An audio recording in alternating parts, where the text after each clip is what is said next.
ലഹരിക്കെതിരെ ബോധവൽക്കരണവുമായി road show സംഘടിപ്പിച്ച് Thankalam central arts and sports club.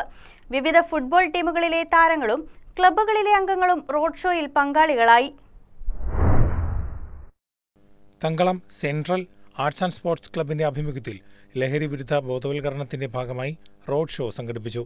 പ്രദേശത്തെ വിവിധ ഫുട്ബോൾ ടീമുകളിലെ താരങ്ങളും ക്ലബ് അംഗങ്ങളും റോഡ് ഷോയിൽ പങ്കെടുത്ത് ലഹരിക്കെതിരായ സന്ദേശം സമൂഹത്തിന് കൈമാറി. ക്ലബ്ബ് ജനറൽ കൺവീനർ ഹാഷിം അധ്യക്ഷത വഹിച്ചു. ചടങ്ങ് കോതമംഗലം എക്സൈസ് ഓഫീസർ ഫിലിപ്പ് തോമസ് ഉദ്ഘാടനം ചെയ്തു. വാർഡ് കൗൺസിലർമാരായ വിനീഷ് സെബാസ്റ്റ്യൻ, മിനി മാത്യു, ക്ലബ്ബ് രക്ഷാധികാരി അഷ്റഫ് പ്രവാസി, മുൻ വാർഡ് കൗൺസിലർ അബു മൊയ്തീൻ എന്നിവർ ആശംസകൾ അർപ്പിച്ച് സംസാരിച്ചു. പരിപാടിയിൽ ലഹരി ഉപയോഗത്തിന്റെ ദൂഷ്യഫലങ്ങളെക്കുറിച്ചുള്ള ബോധവൽക്കരണ സന്ദേശങ്ങൾ പൊതുജനങ്ങളിലേക്ക് എത്തിച്ചു.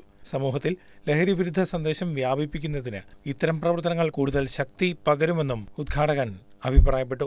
സുഹൈൽ നന്ദി രേഖപ്പെടുത്തി. News desk KCV news.